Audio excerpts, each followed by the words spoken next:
La figura del daño moral está definida en el artículo 1916 del Código Civil de la Federación.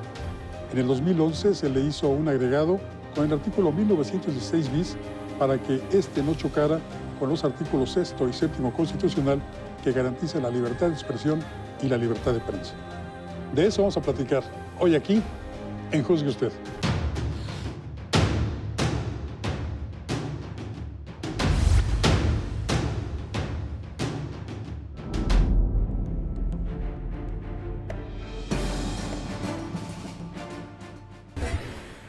Doctora Armida Ramírez Dueñas, bienvenida.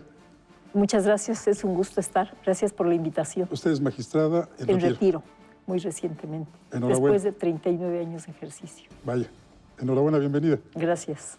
Doctor Sinú Reyes Sánchez, bienvenido. Gracias, Francisco. Usted es abogado postulante. Abogado. Muy bien, bienvenido. Gracias.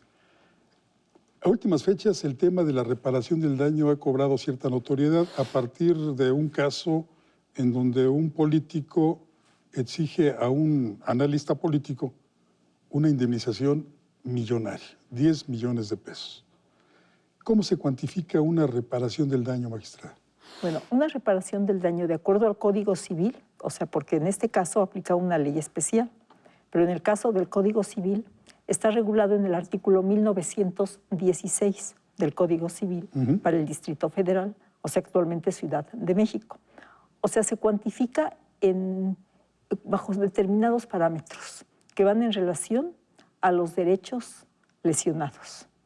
O sea, la gravedad del daño y la capacidad económica de la víctima y de la persona que causó ese daño. Y además tomando en consideración las circunstancias del caso. O sea, la forma de cuantificarla no es fácil, es una forma muy compleja. ¿Qué se requeriría para cuantificar, abogado?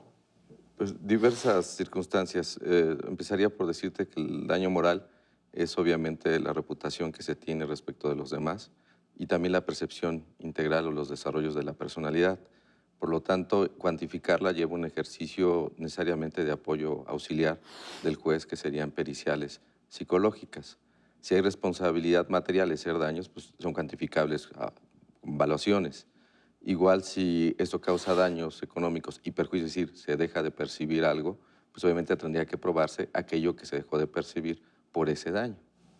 En el caso que comentaba al inicio su servidor, ¿hay un apartado especial en el Código Civil que defienda la libertad de expresión?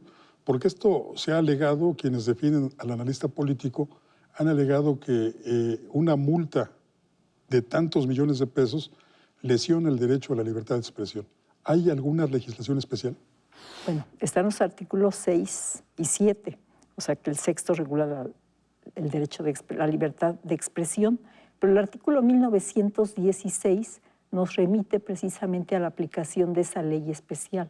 Y en esa ley especial se establecen las bases para la regulación y la cuantificación de ese daño. 1916, hay un bis en el 1916, ¿no es así? Que salvaguarda la libertad de expresión precisamente. Sí, es una delgada línea, pero la ley se llama la Ley de Responsabilidad Civil para la Protección a la Vida Privada, el Honor y la propia imagen del Distrito Federal, o entonces Distrito Federal. Y ahí mismo se define esos conceptos legales. Y sí, cuando la información está basada, cuando se hace con una cuestión intencional, cuando el dato o la información no son veraces o siendo veraces, se hacen con una intención de dañar. La línea es delgada porque son lo que llamamos en derecho texturas abiertas. Es decir, puede haber una diversa de interpretaciones por una palabra específica, no son fórmulas matemáticas, son texturas abiertas que requieren necesariamente interpretación en algo que llevamos apenas 2 décadas estableciendo en México. Revisando la literatura jurídica al respecto, encontré que la Suprema Corte de Justicia tiene diversas tesis al respecto. Algunas incluso me parecieron a mí contradictorias. No sé si también sea su punto de vista. Bueno, es que todo lo que tiene que ver con la malicia efectiva, que es a lo que propiamente se refiere esta ley, todavía no está muy definido exactamente en qué consiste la malicia efectiva. Entonces, se dice que consiste en que se proporcione la información sabiendo, o sea, conociendo que esa información es falsa. Son los criterios por los que se ha pronunciado la Corte en ese aspecto. ¿Y hay coincidencia en todos los aspectos? Yo advierto que sí hay coincidencia. Yo no advierto hasta el momento que haya alguna incongruencia en las ejecutorias de la Corte.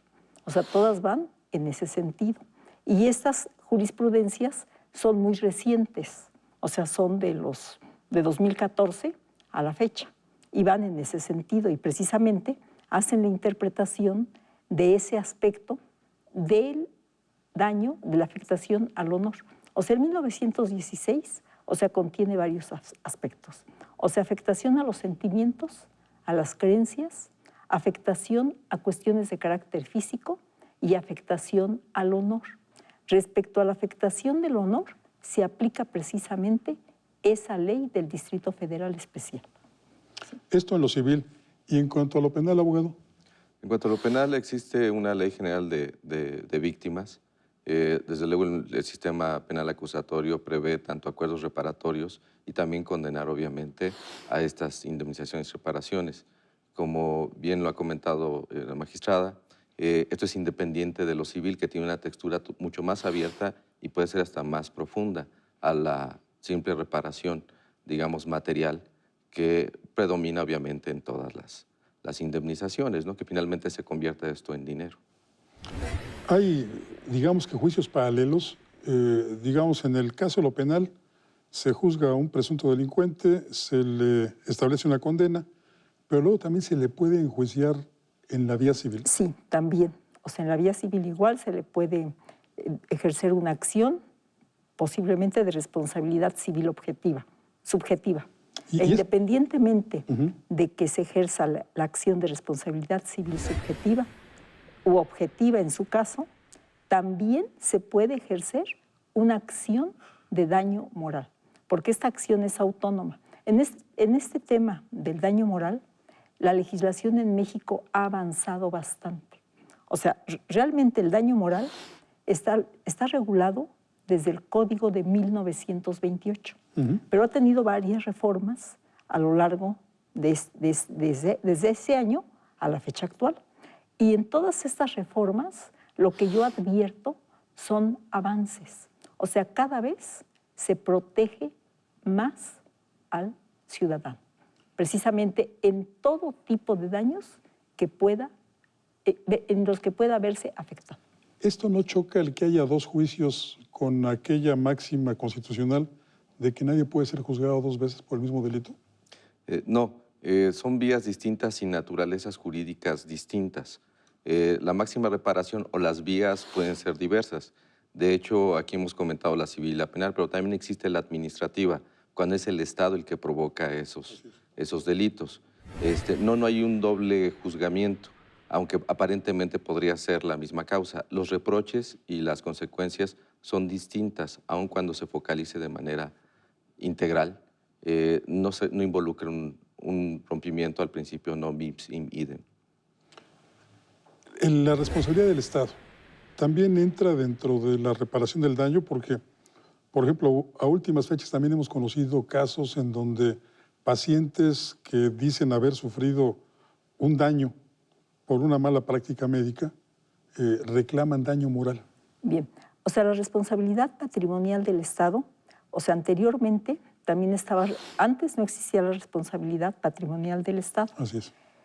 Existía la responsabilidad subsidiaria del Estado, que igualmente se regulaba en el Código Civil. Posteriormente, se crea esta ley de responsabilidad patrimonial del Estado. Hay una reforma a la Constitución, inicialmente al artículo 113 de la Constitución, actualmente es el 109, que es una responsabilidad por actividad irregular del Estado. Y hay una ley específica que lo regula, que es la Ley de Responsabilidad Patrimonial del Estado. Entonces, si estamos ante el caso que menciona de una negligencia médica en el sector salud de carácter público, se puede demandar al Estado esa responsabilidad, que es una responsabilidad directa y objetiva por esa actividad irregular del Estado. Si estamos ante una situación de una institución de carácter privado, médica de carácter privado, a quien se demanda precisamente es a esa institución y a los médicos que causaron ese daño. Y esto es en la vía no como responsabilidad civil y objetiva del Estado, sino como una acción por daño moral, podría ser, o una acción de responsabilidad civil objetiva, dependiendo del caso, si se debió al uso de algún instrumento o a la aplicación de alguna sustancia que causó ese daño. Ahí estaríamos en el caso de la responsabilidad civil objetiva, ¿no? El que haciendo uso de instrumentos, sustancias, mecanismos peligrosos que por sí mismo originen ese daño, o una responsabilidad subjetiva si hubo una actuación ilícita y contra las buenas costumbres, o sea, si hubo alguna negligencia de carácter médico en la que está presente la voluntad, aunque no consciente, ¿sí? Aún inconscientemente. No intencional, No intencionalmente. sino es una actuación ilícita.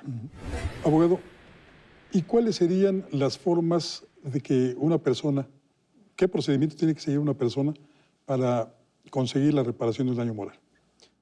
Serían en las tres pistas o las tres vías. La manera penal sería obviamente en la reparación del daño, ya sea previo a ejercerse la acción penal cuando así lo permitan, o en los mismos juzgados, o cuando se condene.